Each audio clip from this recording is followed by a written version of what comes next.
할렐루야. 하나님의 말씀은 마태복음 19장 3절부터 9절까지의 말씀 오늘 보도록 하겠습니다. 마태복음 19장 3절에서 9절까지의 말씀입니다. 마태복음 19장 3절에서 9절까지의 말씀, 우리 한 목소리를 한번 합독하실까요? 시작. 바리새인들이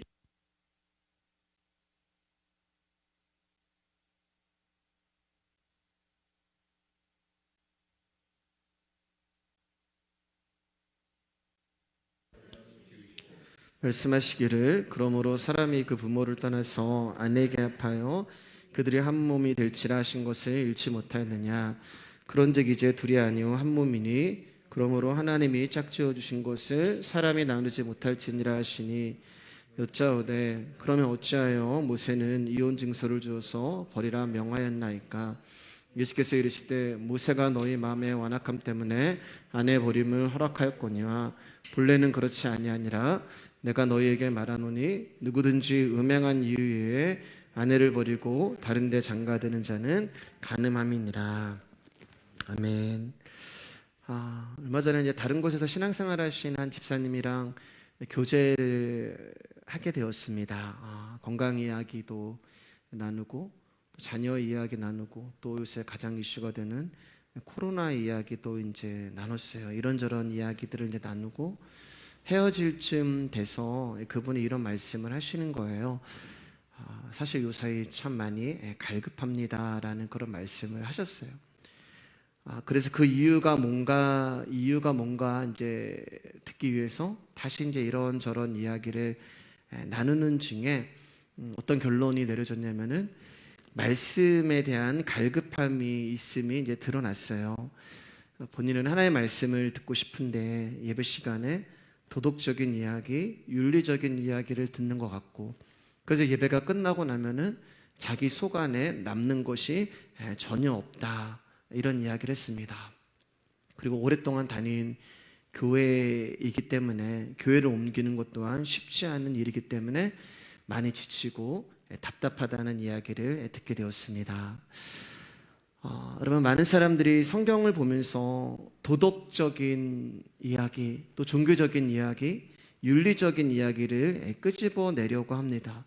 그리고 예수님을 믿으면 이렇게 도덕적으로 윤리적으로 살아야 한다며 행위를 강조하죠. 그러나 그것은 성경이 말하고자 하는 복음이 무엇인지 모르고 읽는 엉터리로 읽어내려가는 그런 경우가 되는 거예요. 성경은 도덕적인 책도 아니고 윤리적인 책도 아니고 종교적인 것을 우리 가운데 교훈하고 가르치는 책이 아닙니다. 며칠 전에 이제 제 아내가 이런 이야기를 했어요. 가끔 자기 안에 예수님의 생명이 있는 것이 맞는가라는 그런 이제 의문이 든다라는 이야기를 나누게 되었습니다. 다 이제 고민하시는 부분이잖아요.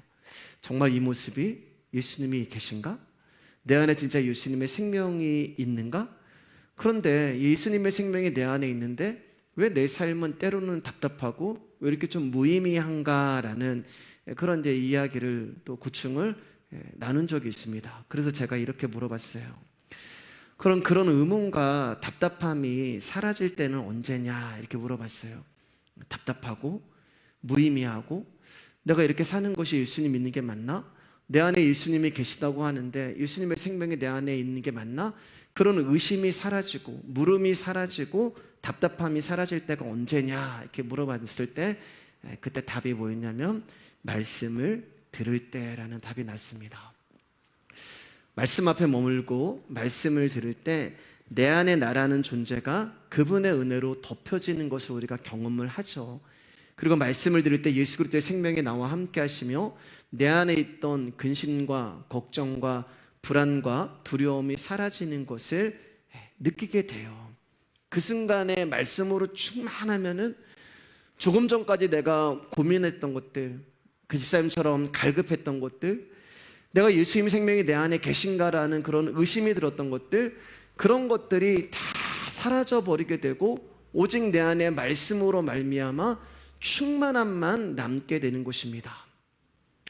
그런데 우리가 말씀을 들을 때 복음이 아닌 도덕적으로, 윤리적으로, 종교적으로 이 말씀을 듣게 되면은 우리는 제가 만났던 집사님의 고민에서 벗어날 수 없게 되는 것이고, 제 아내와 같은 질문에서 벗어날 수 없게 되는 거예요.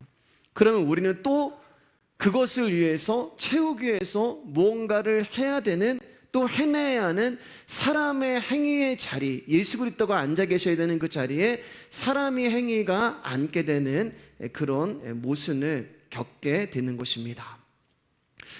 여러분, 우리가 예배 자리에 나와서 나의 하나님을 만나야 되거든요. 나에게 찾아오시고 나에게 말씀하시고 나에게 역사하신 하나님을 만나야 되는데, 우리는 예배 자리에 와서 다른 분의 하나님을 만나는 거 여러분 혹시 아세요? 나를 향해서 말씀하신 하나님이 아니라 다른 사람에게 말씀하신 하나님을 우리는 만나고 돌아가요. 특히 누구의 하나님을 가장 많이 만나고 돌아가시는가? 말씀을 증거하는 목사의 하나님을 많이 만나고 돌아가십니다.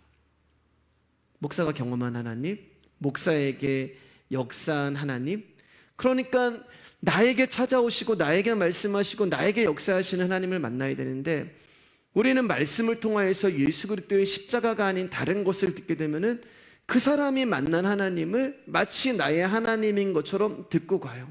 그러니까 어떤 결과가 일어나냐면은 내 안에 하나도 채워짐이 없는 거예요. 갈급함이 있는 거예요. 나의 갈급함을 채워줘야 되는 그분의 생명이 와야 되는데, 다른 사람을 채워주는 그 어떤 것이 내 안에 오니까 튕겨져 나가게 되는 것입니다. 그러니까 계속해서 내 안에 공허함이 있고 갈급함이 있고, 이것을 채우기 위해서 무언가를 열심히 하는 사람의 행위와 열심과 열정으로 나가게 되는 그 잘못된 신앙생활의 반복을 계속해서 하게 되는 거예요. 여러분, 우리가 말씀을 도덕적으로 윤리적으로 듣게 되면은 오늘 읽은 우리의 말씀은 어떻게 우리가 받게 되냐면은, 성도는 절대 이혼하면 안 된다, 이런 말씀으로 받게 되는 거예요. 오늘 말씀의 제목이 내가 이혼당한 여자입니다 라는 제목이잖아요. 그러니까 도덕과 윤리와 규율로 하나님의 말씀을, 오늘 본문을 읽어 내려가면은 성도는 절대 이혼하면 안 돼. 이혼하는 것은 하나님의 뜻이 아니야.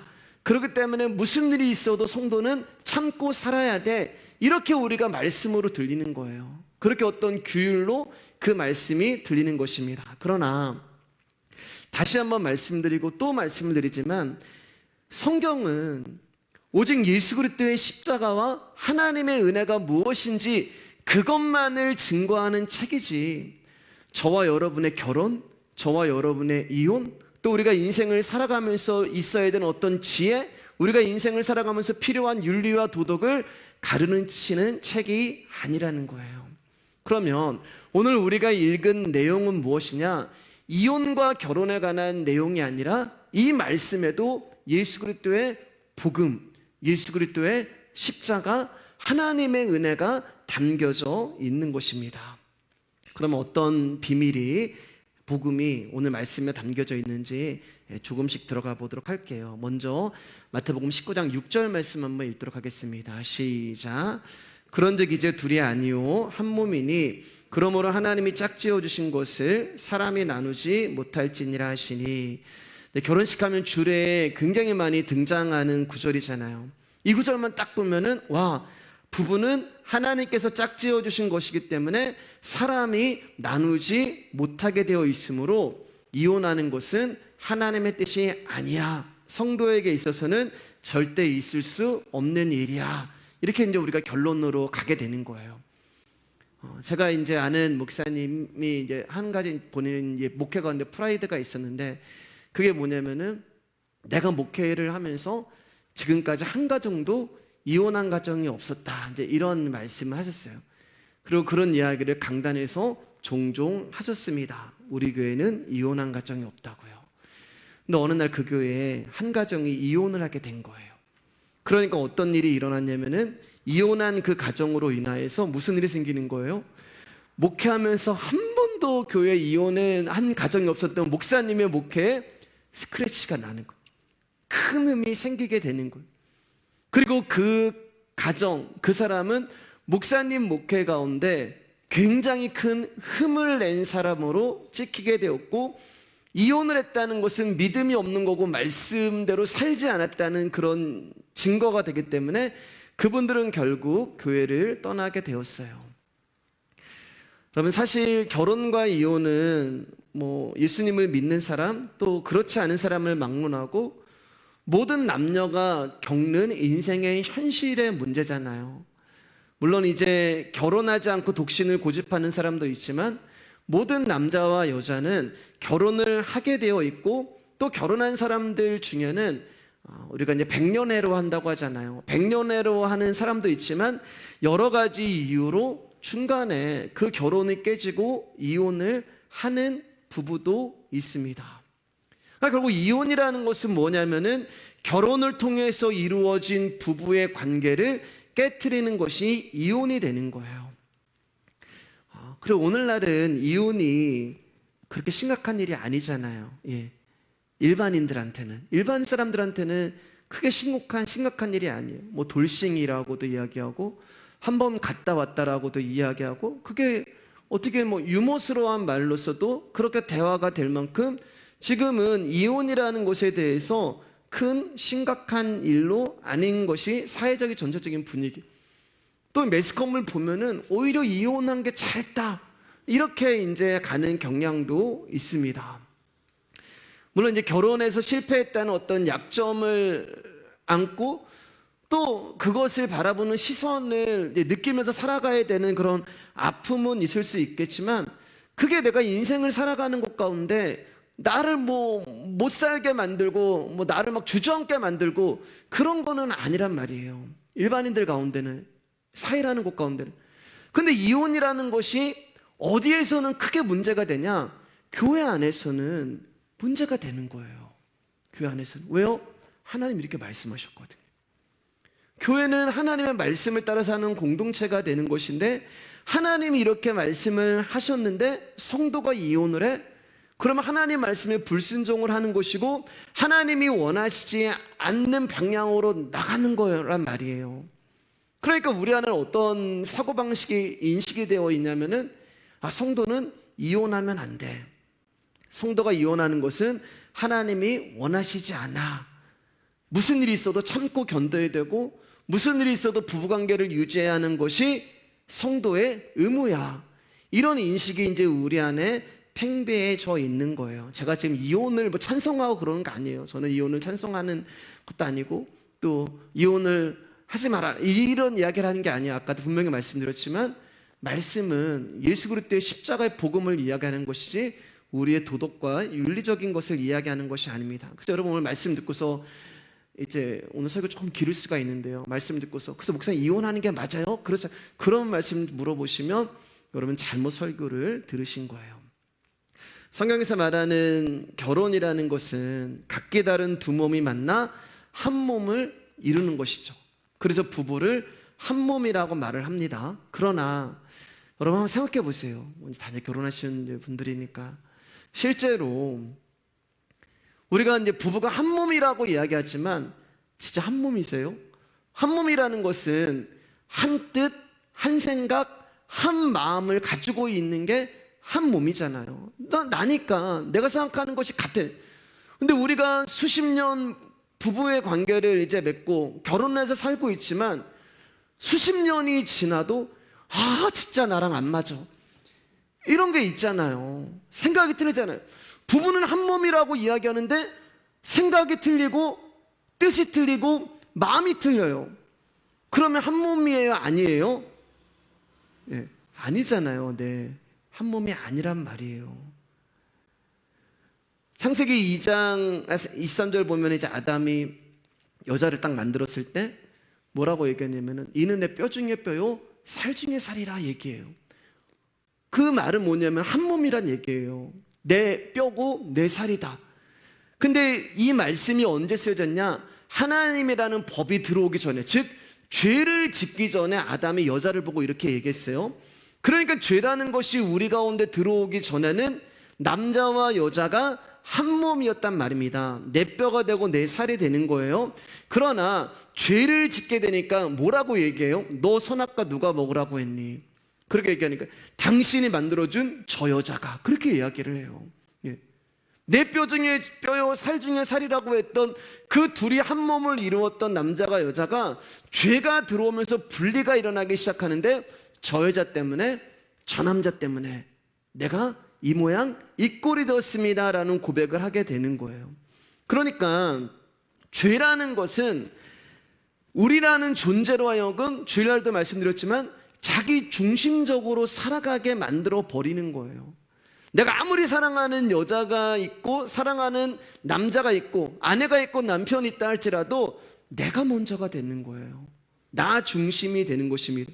죄의 속성을 가진 인간이, 이런 죄의 속성을 가진 인간이 아무리 사랑을 하고 아무리 결혼을 해서 부부가 되었다 한들 내 뼈 중에 뼈요 내 살 중에 살이라는 이 모습으로 돌아갈 수가 없다는 것입니다. 그래서 결국 우리가 결혼을 하고 부부로 살면서 막 싸움을 하기도 하고 막 치고받기도 하면서 나라는 존재가 어떤 존재인지가 막 더 드러나기 시작하잖아요. 죄의 결과로 인하여서 아무리 인고 부부라 하더라도 여전히 자신의 몸을 주장하면서 자기를 중심으로 살아가는 존재로 서게 되는 것이 우리의 모습이에요. 그렇기 때문에 엄밀히 말하면 우리가 부부라고 이야기를 하지만 엄밀히 말하면 우리는 이미 이혼을 한 상태에 있는 것이 성경적인 시간이 맞는 거예요.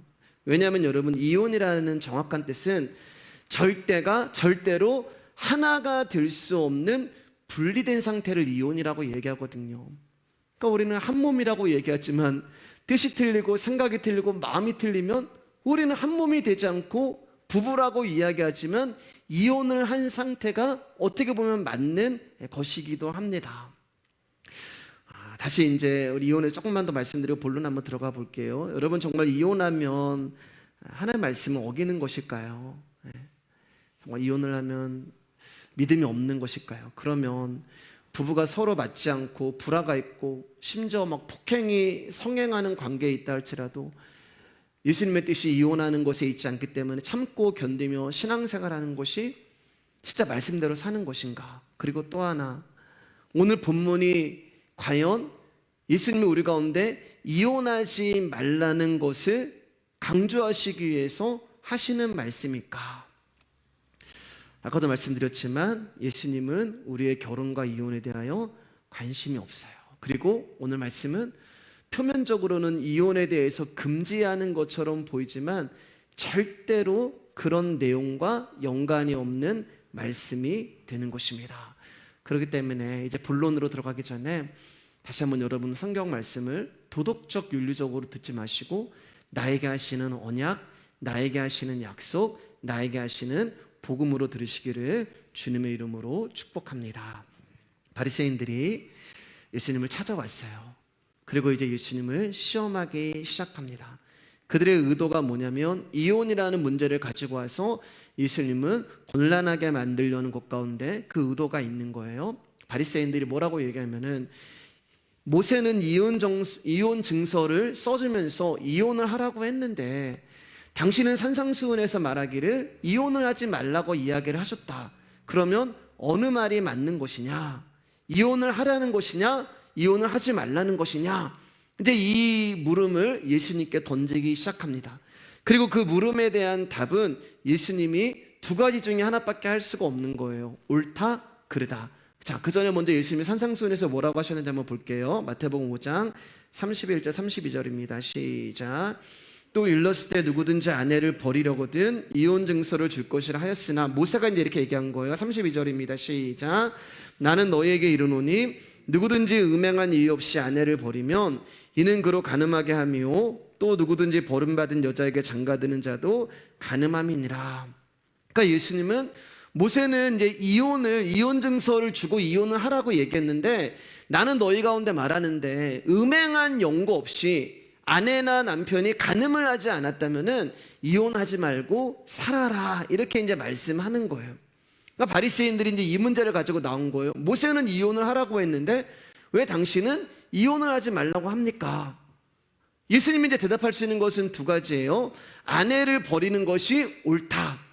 그러니까 이혼을 하는 것이 옳다. 이렇게 이제 예수님께서 답을 하면은 바리새인들이 당시 이혼이 굉장히 이제 많았던 거예요. 바리새인들이 자신들이 행동까지 이혼을 하는, 자신들이 이혼을 막 지금 하고 있거든요. 그것에 대한 정당성을 확보할 수 있었어요. 왜냐하면 지금 예수님이 계셨던 이 시대는 진짜 남성 우월주의가 극에 달하던 시대였습니다.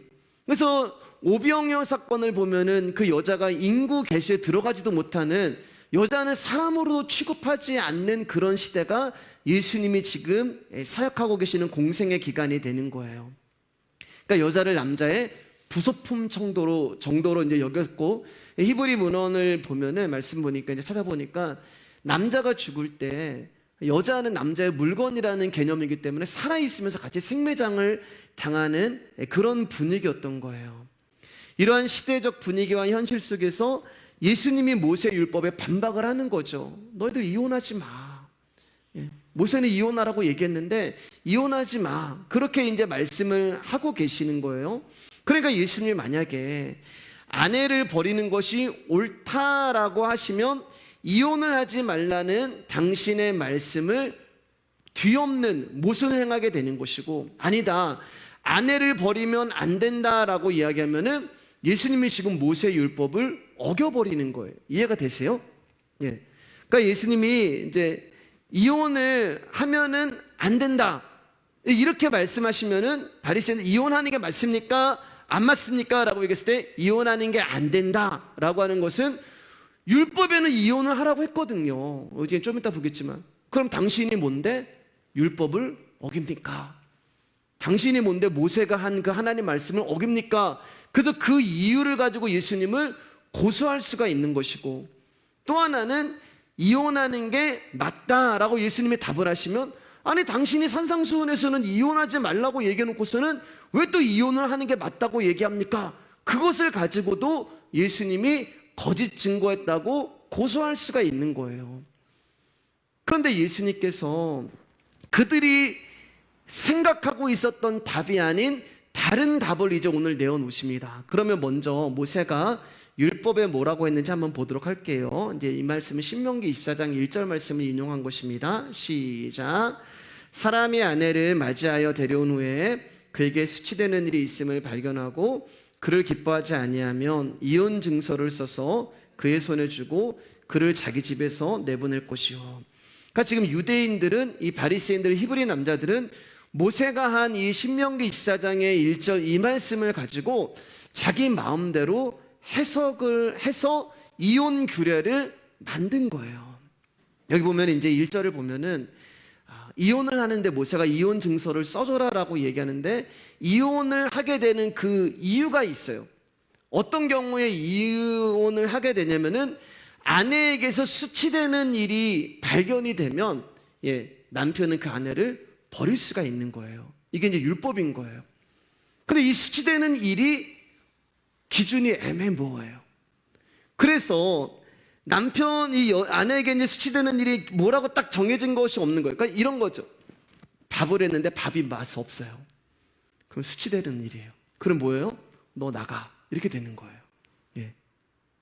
반찬이 맛이 없어도 수치스러운 일이고, 내 아내가 옆집에 있는 어떤 아내보다 안 이뻐요. 그건 수치되는 일이에요. 빨래를 잘못해도 수치되는 일이고, 바가지를 긁어도 수치되는 일이고, 남편 앞에서 시댁 욕을 막 해도 수치되는 일이고. 굉장히 이제 좋으시죠? 남편들 같은 경우는 뭐 수치되는 일, 그러니까 갖다가 붙이면 이제 수치되는 일이에요. 갖다가 붙이면 그냥 아내가 싫어졌다고 하면 되는데, 헤어지고 싶다고 하면 되는데, 그렇게는 또 못해요. 왜냐하면은 이 히브리 남자들이 거룩하거든요. 그리고 그들은 가정을 지키고 행복하게 만들고 거룩하게 만들어야 되는 그런 의무가 있는데, 아내가 싫어지고 사랑이 없다고 솔직히 이 마음은 이제 그런 마음인데 그렇게 못하는 거예요. 왜 여러분? 그렇게 말을 하면 그저 자기의 정욕을 채우기 위한 수단으로 결혼을 했다는 것이 드러나기 때문에 그렇습니다. 그러니까 이제 본인이 거룩해 보여야 되고 또 가정을 지켜야 되고 믿음이 있는 사람은, 신앙이 있는 사람은 이혼하면 안 돼. 그 말씀을 지켜야 되는데 말씀에 뭐라고 하냐면은 아내가 수치되는 일을 하면은 이혼을 해도 된다. 이렇게 한 거죠. 그러니까 여러 가지 이유를 갖다가 수치스러운 일로 아내에게 뒤집어 씌우는 거예요. 그래서 이혼이 남발이 되는 그런 시대가 된 것입니다. 뭐 하면 이제 이혼이 되는 거예요. 속마음은 아내가 싫고 헤어지고 싶은데 겉으로는 가정을 지켜야 되고 거룩해야 되고 행복해야 되고 잡음이 없어야 되는 그들의 율법관을 유지하기 위해서 이혼이라는 방법을 쓰면서 말씀도 지키고 자기는 거룩하고 가정도 지키는 그런 어떤 남자의 이미지로 이 유대인들이 살아가고 있었다는 것입니다. 그런데 아내 때문에 이제 남편이 불편하고 아내 때문에 화가 나고 아내 때문에 일이 생기면 가정에 불화가 일어나는 것이고 그 불화의 원인은 그 여자에게 있기 때문에 그 여자로 인하여서 나의 불화가 일어나면 거룩이 깨지고 그렇기 때문에 넌 나한테 수치를 줬기 때문에 너는 우리 집에서 나가. 뒤집어 씌우는 거예요. 그래서 이혼을 하는 것입니다. 그래서 이혼을 많이 했어요. 왜냐하면 이혼이 그때 정당화 됐거든요. 이혼을 많이 했습니다. 그런데 여러분 그것은 거룩이 아니에요. 그것은 말씀을 지키는 것도 아니고 한 여자에게 만족하지 못하는 남자들의 정욕을 채우기 위한 수단으로 결혼을 하고 이혼을 하고 결혼을 하고 이혼을 하는 것입니다. 그러니까 모세가 이혼 정서를 이제 써줬단 말이에요. 그럼 왜 써줬냐? 너무 많이 이혼을 하니까. 너무 많이. 모세가 보니까 아닌 거예요. 너무 많이 이혼을 하고 이혼이 남발하고 막 남용이 되고 너무 쉽게 하고 그러니까 모세가 이제 증서를 써서 정당한 절차를 밟서 그냥 수치스러운 일을 했다고 해서 그냥 내어쫓지 말고 정당한 절차를 밟고 이혼 증서를 써주고 헤어지라는 의미에서 이제 이혼 증서를 써서 이렇게 나온 거란 말이에요. 그러니까 이게 어떤 의미가 있냐면은 그냥 쉽게 이혼하지 말고 그 이제 우리 가정법원에 가면은 이제 이혼을 결정하면은 몇 주간의 그 이제 유예 기간을 주잖아요. 옛날에 이제 사랑과 무슨 이제 드라마 보면은 4주 후에 뵙겠습니다. 이제 그런 이야기 있었잖아요. 그런 유예 기간을 준 거예요. 다시 말해서 이혼하는 거 한 번 더 생각해 봐라. 이혼하는 거 그냥 막 하지 말고 급하게 하지 말고 한 번 더 생각해 봐라 라고 하는 그런 마음이 담긴 것이 모세의 이혼 증서에 있는 거예요. 예수님도 좀 이따 이제 이 말씀을 하세요. 자, 우리 한번 2절부터 4절 말씀 한번 볼게요. 모세가 이제 이렇게 얘기해요. 같이 읽겠습니다. 시작. 그 여자는 그의 집에서 나가서 다른 사람의 아내가 되려니와 그의 둘째 남편도 그를 미워하여 이혼 증서를 써서 그의 손에 주고 그를 자기 집에서 내보냈거나 또는 그를 아내로 맞이한 둘째 남편이 죽었다 하자 그 여자는 이미 몸을 더럽혔은즉 그를 내보낸 전 남편이 그를 다시 아내로 맞이하지 말지니 이는 여호와 앞에 가증한 것이라 나는 내 하나님 여호와께서 내게 기업으로 주시는 땅을 범죄하게 하지 말지니라. 이제 모세의 마음이 있는데 이것은 모세의 마음이 아니고 하나님의 마음인 거예요. 자, 하나님 마음이 어떤 마음이냐? 이혼 증서를 이제 첫 번째 남편에게 받아서 이 여자가 쫓겨났어요.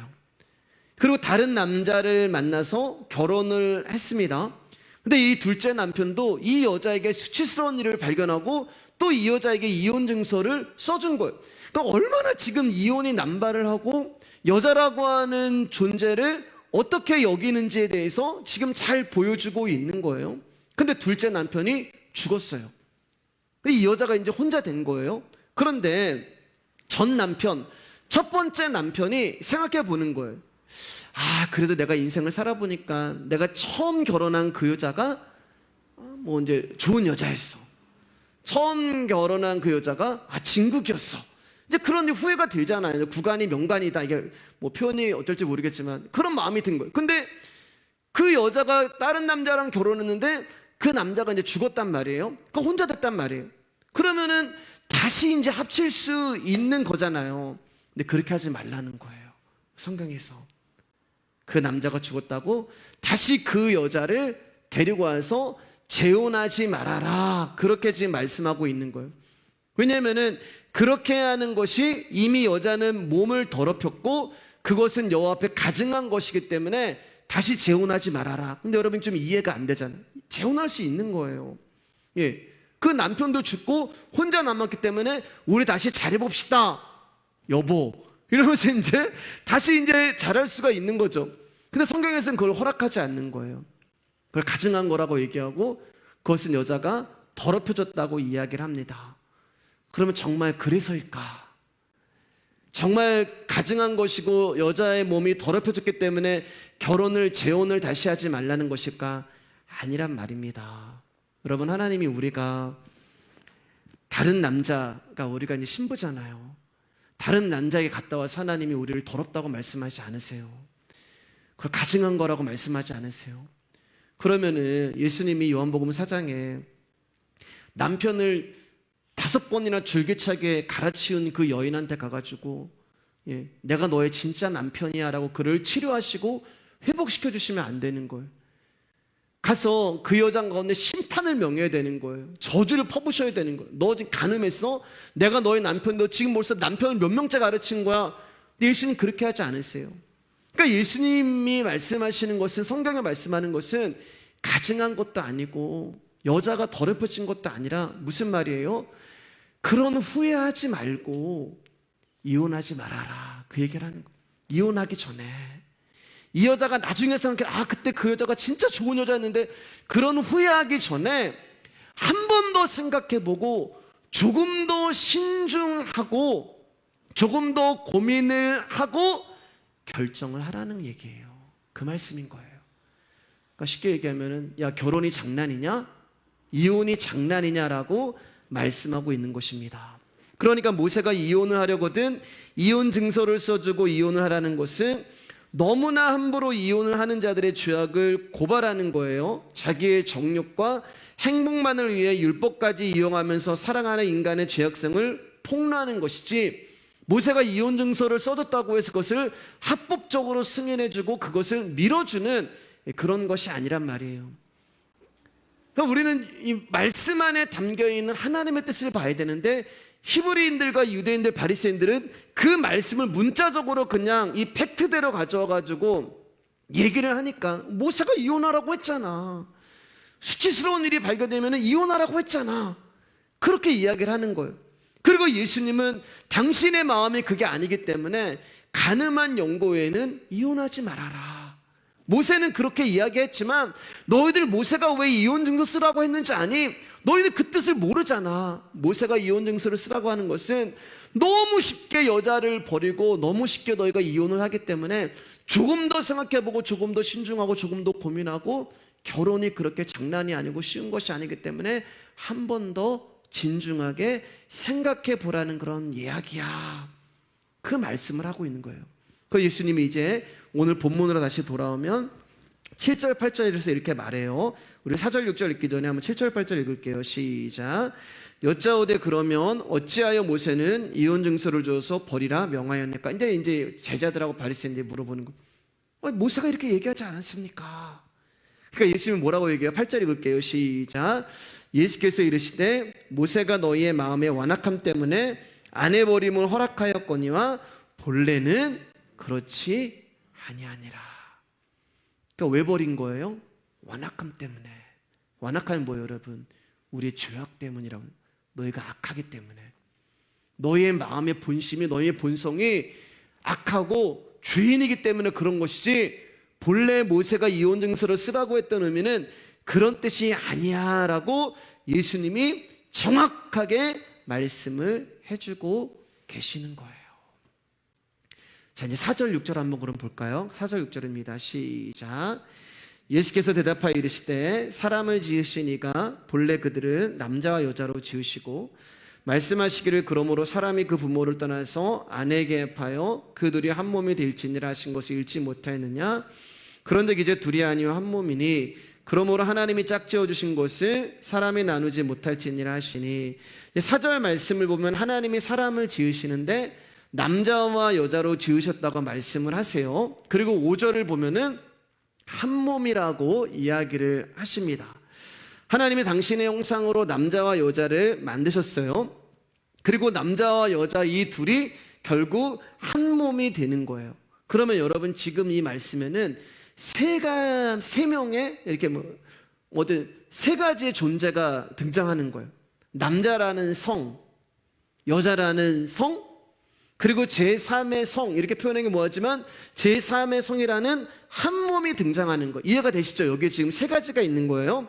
남자와 여자와 그리고 남자와 여자가 합쳐진 한 몸이 있는 것이고, 이 한 몸이라는 존재 안에는 남자와 여자가 들어가 있는 거예요. 이것을 제가 제3의 성이라고 설명을 했는데, 이 한 몸이라고 하는 의미는 뭐냐면은 하나님 나라의 백성을 말씀하고 있는 것입니다. 제가 이렇게 이제 말씀을 드리는 것은 부부라는 한 몸을 통하여서 우리가 하나님의 나라의 백성이 되는 것을 설명드리기 위하여 말씀을 드리는 거예요. 여러분 천국 가면 여자 남자가 있을까요? 없을까요? 천국 가면 하나님 나라 가면은 남자라는 성이 있고 여자라는 성이 있을까요? 없을까요? 없어요. 네. 그럼 뭐만 있는 거예요? 한 몸만 있는 거예요. 이 한 몸이 뭐예요, 여러분? 예수 그리스도를 말씀하는 거예요. 그러니까 하나님 나라 가면은, 여러분 만약에 하나님 나라 갔는데 남자가 있고 여자가 있으면은 하나님 나라도 시집가고 장가가고 똑같은 그 일이 반복되는 거예요.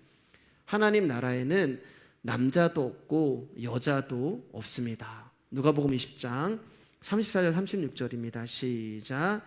예수께서 이르시되 이 세상의 자녀들은 장가도 가고 시집도 가되 저세상과 및 죽은 자 가운데서 부활을 얻기에 합당히 여김을 받은 자들은 장가가고 시집가는 일이 없으며 그들은 다시 죽을 수도 없나니 이는 천사와 동등이요 부활의 자녀로서 하나님의 자녀임이라.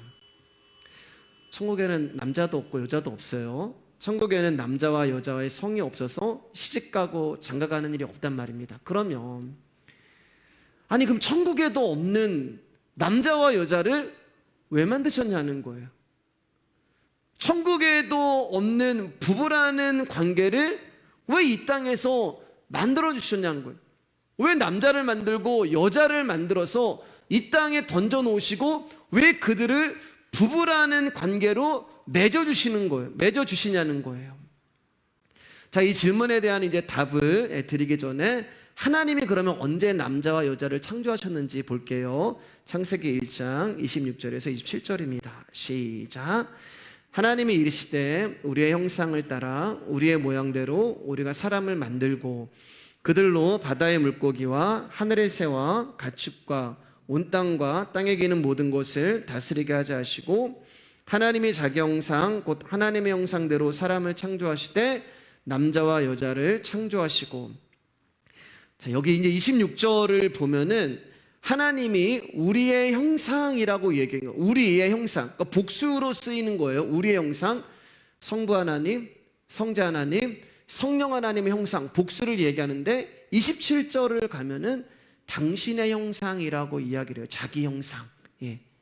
그러니까 여기는 단수가 쓰여요. 26절에는 복수의 형상이 쓰이고 27절에는 단수의 형상이 쓰입니다. 그러니까 26절에는 성부 하나님, 성자 하나님, 성령 하나님 연합의 관계를 보여주시는 것이고 그 27절에서는 그 연합의 하나님이 누구인가를 나타내는 것을 보여줘요. 여러분 굉장히 이제 어려운 것 같죠? 어려운 것 같은데 어려운 거 하나도 없어요. 저희들이 이제 마태복음 18장부터 쭉 이어지는 건데 19장은요. 마태복음 18장을 보면은 18장을 보면은 예수님도 이런 말씀을 하시죠. 어린 아이들과 같이 되지 아니하면. 기억나세요? 어린 아이들. 그건 복수가 쓰인단 말이에요.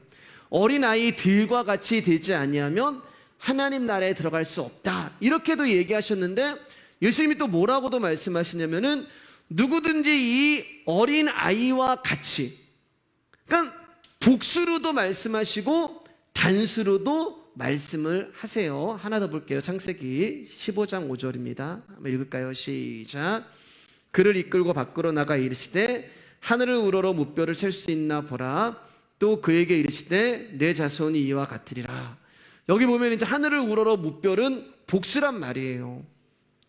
무뼈를 셀 수 있나 너 자손. 그런데 내 자손들이라고 얘기하지 아니하고 내 자손이 이렇게 단수로 말씀하는 것입니다. 그러니까 복수로 쓰이는 것은 하나님과의 연합을 말씀하는 것이고, 단수는 그 연합이 가리키고 있는 대상인 예수 그리스도를 말씀하고 계시는 거예요. 그러니까 하나님은 복수이면서 단수가 되는 어떤 존재를 이 땅에서 설명하시기 위해서 남자의 성과 여자의 성을 만드시고 부부라는 관계로 맺어지게 하시는 거예요. 머리가 좋으신 분들은 이제 말씀을 드리면서, 남자와 여자를 창조하시고, 이게 복수잖아요. 남자 여자. 그리고 한 몸을 이루게 하신구나, 단수, 이렇게 생각하실 수가 있는데, 그거는 50점만 맞으신 것입니다. 완벽한 100점의 대답이 아니에요. 왜냐하면 아까도 말씀드렸지만 이 땅을 살아가는 부부는 한 몸이 될 수가 없는 거예요. 한 뜻과 한 생각과 한 마음이 될 수가 없는 거예요. 다 다른 뜻을 가지고 있고 다른 마음을 가지고 있어요. 그렇기 때문에 부부는 둘이지만 한 몸을 이루었다고 해서, 복수해서 단수가 된다고 해서 성경이 말하고 있는 그 이야기가 아니에요. 또 한 가지 이 연합의 관계의 중요한 것은 영적인 연합이 돼야 되는 거예요. 영적인. 사람과 사람의 연합은 아무 의미가 없어요.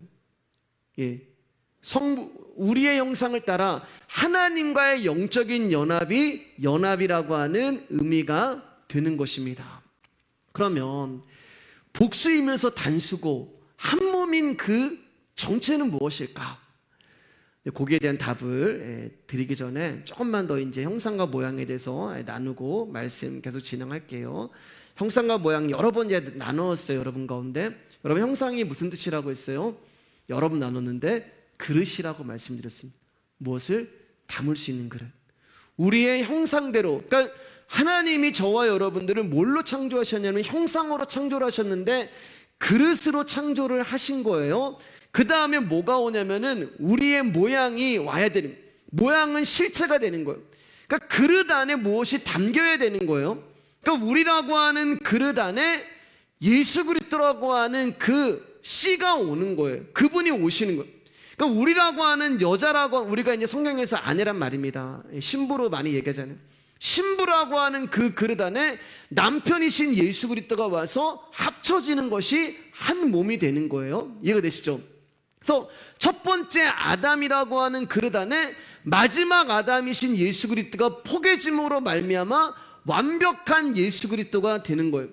그러니까 저와 여러분들은 형상으로 만들어졌는데 그릇으로 만들어졌고 예표, 그림자로 만들어졌고, 이제는 모양이라고 하는 그 존재가 와서 나에게 포개짐으로 말미암아 완전한 연합이 되는 것인데, 우리가 이제 여자란 말이에요. 이 여자에게 뭐가 와야 되냐면은 씨가 와야 돼요. 남자의 씨.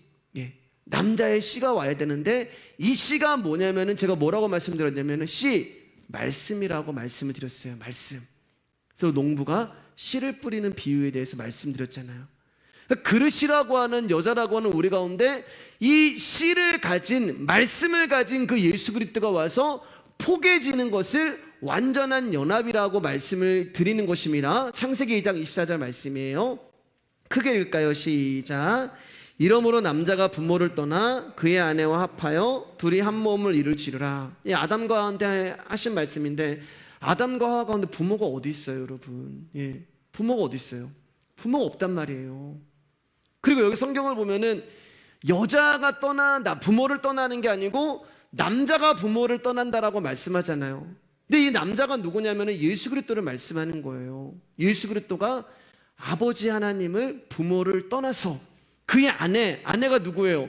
저와 여러분이란 말이에요. 그릇으로 만들어진 저와 여러분 안에 포개어져서 뭐가 되는 거예요? 한 몸이 되는 거예요.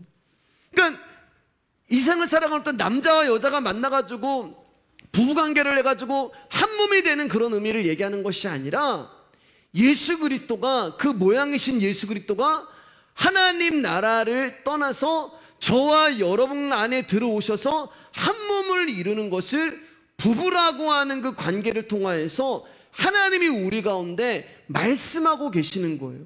진짜 연합, 진짜 일치, 진짜 하나됨, 복수가 단수가 되는 그 일이 바로 예수 그리스도가 우리 안에 들어오셔서 하나 되는 거. 그분이 남편이고 우리가 아내가 되는 거잖아요.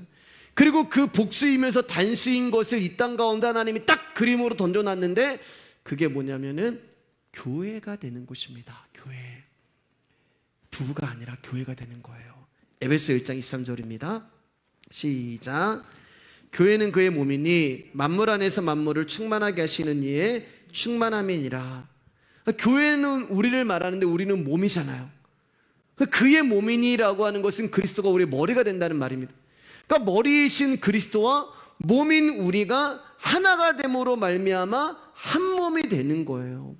그러니까 영적인 신이신 그분과 육적인 우리가 영적인 연합이 일어나는 것이 바로 우리의 형상을 따라 그 복수가 하나님의 형상대로 단수가 돼버리는 거예요. 그래서 교회가 바로 한 몸 공동체라고 얘기하고 에베소서에서 계속해서 교회를 향해서 한 몸이라고 이야기를 하시는 것입니다. 그러면 왜 교회를 그냥 교회라고 얘기하시면 되지 왜 이 교회를 굳이 부부라는 관계를 통하여서 남자와 여자라는 관계를 통하여서 설명을 하시고 계시는 것일까? 그것은 바로 이 한 몸 공동체인 교회가 부부로부터 출발을 하기 때문에 그렇습니다. 창세기 2장 20절에서 23절 말씀이에요. 같이 읽겠습니다. 시작. 아담이 모든 가축과 공중의 새와 들의 모든 짐승에게 이름을 주니라. 아담이 돕는 배필이 없으므로 여호와 하나님이 아담을 깊이 잠들게 하시니 잠들매 그가 그 갈빗대 하나를 취하고 살로 대신 채우시고 여호와 하나님이 아담에게서 취하신 그 갈빗대를 여자를 만드시고 그를 아담에게로 이끌어 오시니 아담이 이르되 이는 내 뼈 중에 뼈요 살 중에 살이라. 이것을 남자에게서 취하였은즉 여자라 부르리라 하니라. 아담이 이제 혼자였습니다. 온전치 않은 상태였고 불완전한 상태였어요. 반쪽이란 말입니다. 그래서 하나님이 이 반쪽인 아담을 완전한 한 몸으로 만들어 주시기 위해서 여자를 만들어 주시는데 어떻게 만들어 주시는 거예요? 아담을 깊이 잠들게 하는 거예요. 성경에서 깊이 잠들었다는 것은 죽음을 말하는 거예요. 죽었으니까 갈비뼈를 빼내도 모르는 거예요. 그래서 그 죽어있는 아담에게서 갈비뼈를 빼내셔서 그 갈비뼈를 통하여서 여자를 만듭니다. 그래서 남자가 보니까 내 뼈 중에 뼈요 살 중에 살이라는 말은 내 안에서 나온 존재이기 때문에 그렇게 말씀을 하게 되는 거예요. 그리고 그 그림이 요한복음 19장 34절 가운데 이렇게 그려져 있어요. 제가 요한복음 강의할 때 한번 나눴었죠. 같이 읽을까요? 시작. 그중 한 군인이 창으로 옆구리를 찌르니 곧 피와 물이 나오더라. 첫 번째 아담이 이제 그렇게 만들어졌고 마지막 아담이신 예수님이 어떻게 우리를 살리셨냐면은 당신의 옆구리에 창이 들어오면 옆구리가 갈비뼈란 말이에요. 그 갈비뼈에서 물과 피가 쏟아짐으로 말미암아 여자가 만들어지는데 그 여자가 뭐냐면은 교회란 말입니다. 교회. 바로 저와 여러분이 만들어진 거예요. 그래서 예수님은 십자가에서 깊이 잠들게 하시고 거기서 갈비뼈에서 물과 피가 나오심으로 말미암아 그 물과 피로 탄생한 그분의 신부가 바로 교회가 되는 거예요. 그리고 그렇게 만들어진 교회, 저와 여러분들은 예수님과 연합함으로 말미암아 한 몸이 되었고 부모를 떠났어요.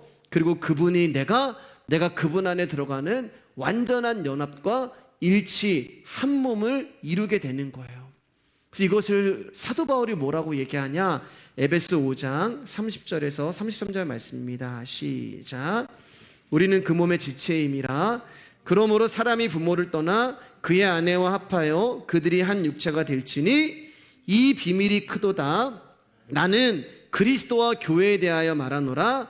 그러나 너희도 각각 자기의 아내 사랑하기를 자신같이 하고 아내도 자기 남편을 존경하라.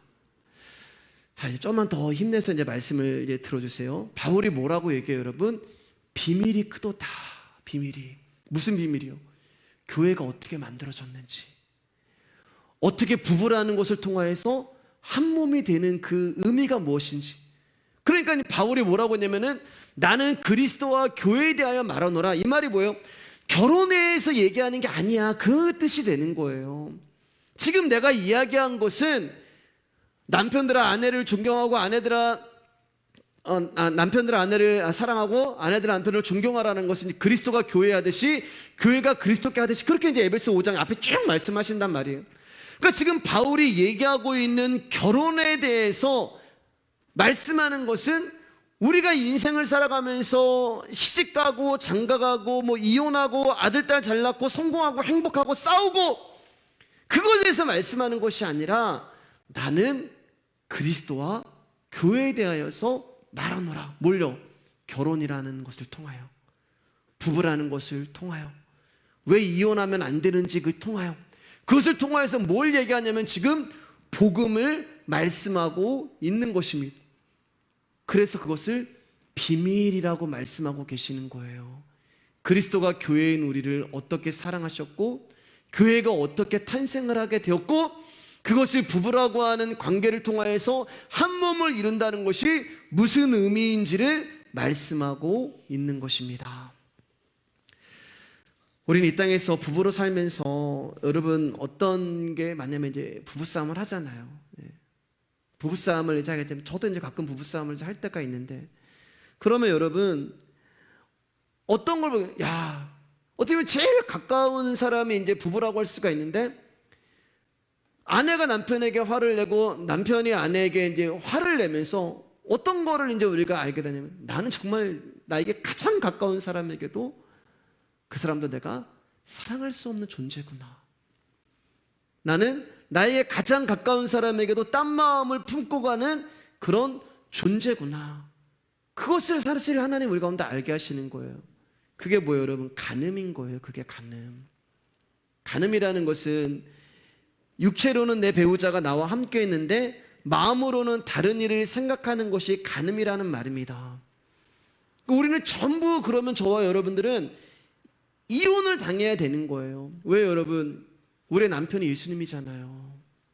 그 예수 그리스도가 저와 여러분들을 사랑하시면서 아내로 맞이하셨고 당신의 생명을 주시고 물과 피를 다 쏟으시면서 저와 여러분들을 신부로 맞아주셨는데 나와 결혼을 해주셨는데 저와 여러분들은 줄기차게 남편을 5명이나 바꾸고 거기에도 만족을 하지 못하고 또 다른 남자를 찾고 진짜 남편이신 예수 그리스도를 우습게 여기고 이용하고 나의 정욕과 나의 만족과 쾌락을 위해서 때로는 예수님을 수치스럽게 만들어 버리고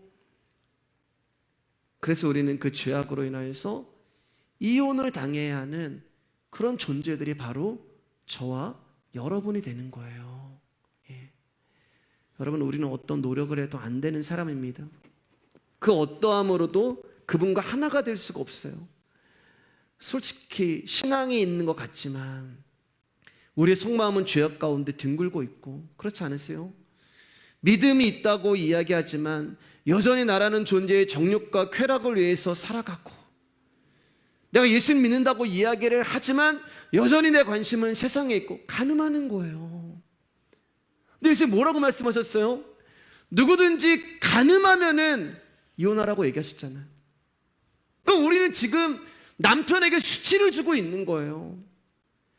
남편의 이름을 높이고 남편의 이름을 찬송하고 남편에게 영광을 돌리는 그런 삶을 사는 아내의 모습이 아니라 우리는 끊임없이 간음하고 끊임없이 다른 사람을 사랑하고 다른 이와 음행을 하면서 남편의 그 우리를 향한 십자가의 사랑을 바닥에다 처박게 만들어버리는 그런 간음하고 있는 여자가 아내가 바로 저와 여러분이 되는 거예요.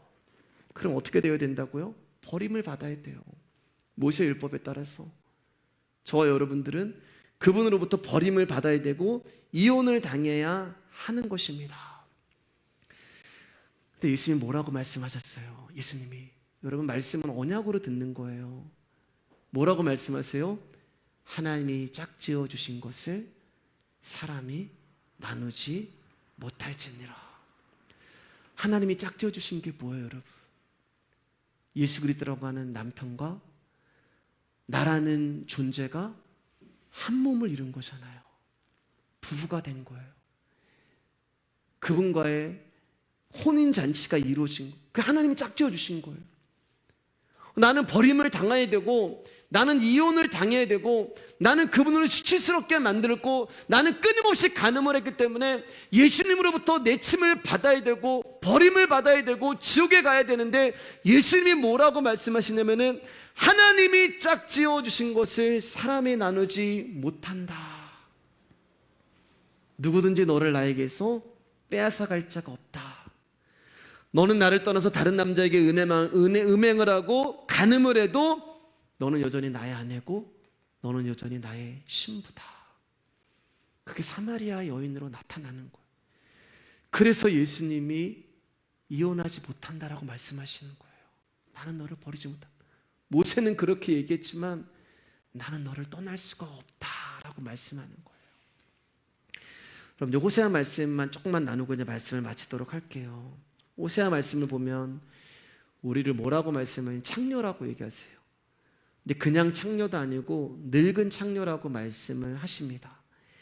우리 호세아 3장 2절 말씀 보도록 하겠습니다. 이제 말씀 조금씩 정리할게요. 같이 읽을까요? 시작. 내가 은 15개와 보리 한 호멜반으로 나를 위하여 그를 사고. 호세아는 굉장히 존경받는 목사님이었고 그의 아내 고멜은 유명한 창녀였어요. 그런 이제 창녀가 호세아와 결혼을 하게 됩니다. 하나님 말씀하심으로 말미암아요. 그런데 고멜은 호세아와 결혼을 했음에도 불구하고 자기 몸에 배어있는, 마음에 배어있는 음행과 욕정을 버리지 못하고 다른 남자를 그리워해요. 간음을 해요. 호세아랑 살고 있으면서도. 그리고 다른 남자를 찾아갑니다. 그리고 심지어 다른 남자와 간음을 해서 아기도 낳아요. 호세아의 아기라고 막 이야기를 해요. 호세아가 다 알고 있어요. 알고 있으면서도 아내이기 때문에 사랑하는 거예요. 얼마나 마음이 비참하고 얼마나 그 마음이 배신감에 쌓였겠어요. 그래도 호세아는 고멜이 집을 나가면 계속 그를 찾아가요. 우리 지난해 잃어버린 양에 대해서 말씀드린 계속 찾아가요. 찾아가서 이 고멜이 다른 남자 음행을 하고 있는 것을 보면서도 거기와 소뚜껑도 열어보고, 쌀이 없네 그러면 몰래 쌀을 갖다 주고 오고, 옷이 없네 그러면 옷도 몰래 주고 오고, 돈이 없네 그러면 돈도 주고 와요. 고멜은 그 쌀과 옷과 돈이 다 자기랑 지금 바람을 피고 있는, 자기랑 간음을 하고 있는 그 남자가 해준 걸로 알고 있어요. 실질적으로는 호세아가 다 해준 거란 말입니다. 나를 사랑하기 때문에 이 남자가 나한테 이렇게 해주는 거야. 남편은 잊어버렸어요. 이미 호세아는 잊어버렸어요. 그리고 시간이 지납니다. 어느 정도의 시간이 흘렀는지 정확히 알 수 없지만 오랜 시간을 고멜은 호세아를 버리고 이 남자 만나고 저 남자 만나고 자신의 욕정과 자신의 쾌락만을 위해서 살기 시작합니다. 그 남자들이 자신이 원하는 모든 것을 해주고 만족을 줄 수 있다고 생각을 한 거예요. 그러나 영원할 것 같았던 젊음도 끝이 나고 내 옆에서 날 떠나지 않을 것 같았던 남자들도 다 떠나고 이제 고멜은 오갈 데 없는 신세가 되어 결국 그는 노예시장으로 팔려갑니다. 그리고 거기서 이제 알몸이 돼요. 다 늙어 빠진 창녀를 누가 사겠어요? 단물 다 빠진 창녀에게 누가 관심이 있겠어요? 아무도 이 늙은 창녀를 사지 않습니다. 그런데 어느 날 하나님이 호세아 가운데 고멜을 사오라고 말씀을 하시는 거예요. 출애굽기 21장 32절입니다. 고멜의 값이 여기 나와요. 얼마인지 시작. 소가 만일 남종이나 여종을 받으면 소임자가 은 30세겔을 그의 상전에게 줄 것이요 소는 돌로 쳐서 죽일지니리. 종을 사오기 위해서 은 30냥이 필요한 거예요.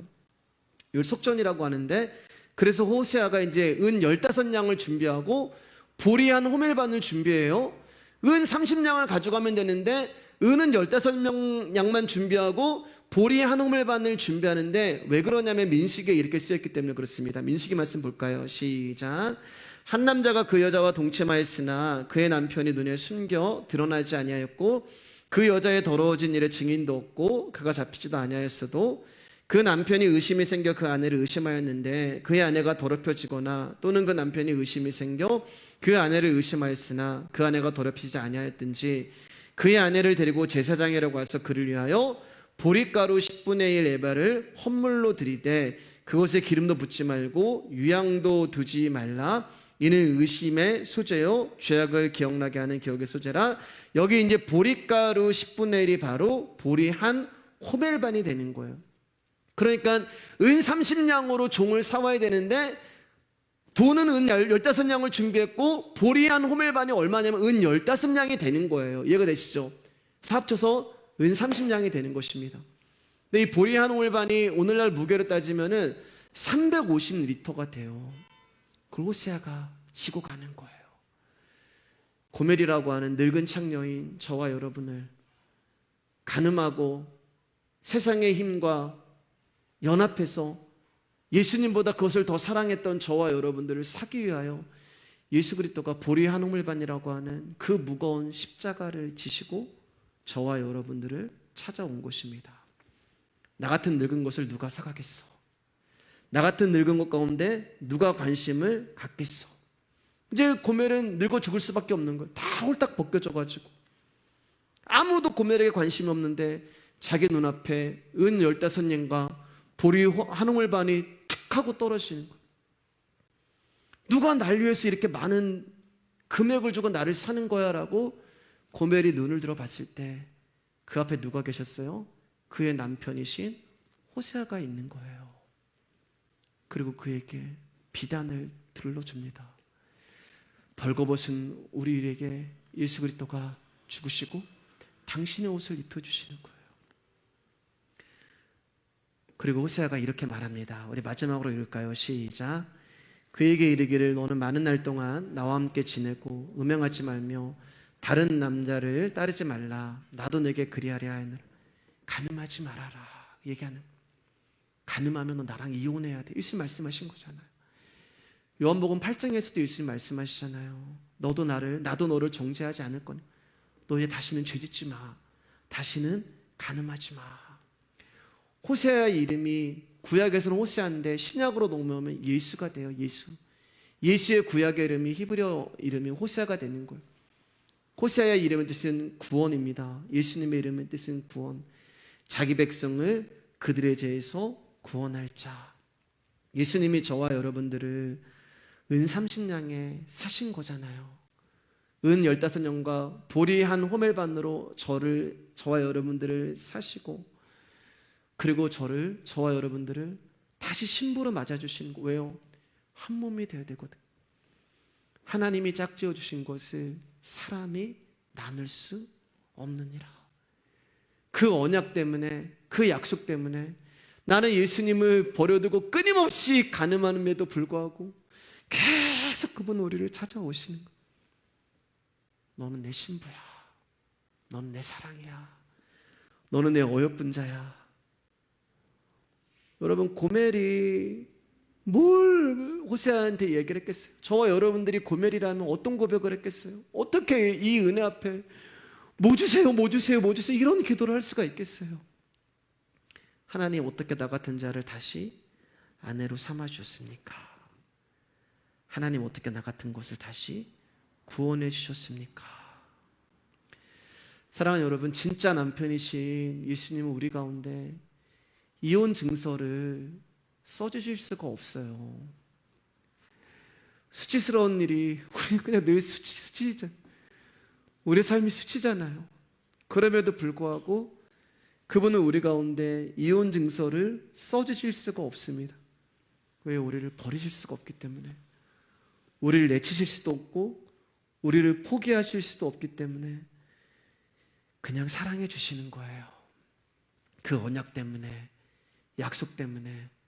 너 왜 다른 남자랑 간음했니? 너 왜 그랬니라고 물어보시지 않고 나의 남편이 내 안에 오셔서 진짜 하나가 되어주시고 진짜 한 몸이 되어주시고 나의 머리가 되어주시는 것입니다. 사랑하는 여러분, 부부가 한 몸이 될 수 있는 것은 오직 사랑이 있을 때만 가능한 거예요. 사랑이 있을 때만 서로의 몸을 내 몸으로 여길 수 있는 관계가 가능한 것입니다. 그 사랑이 우리에게는 없어요.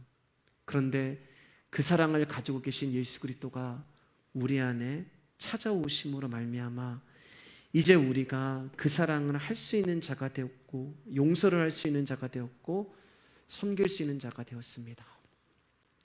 오늘도 내가 이혼한 여자임을 여러분 아시고 그러한 나를 찾아오셔서 여전히 사랑하시는 예수 그리스도의 그 사랑 앞에만 여러분 눈물 흘리시는 저와 여러분 되길 주님의 이름으로 축복합니다.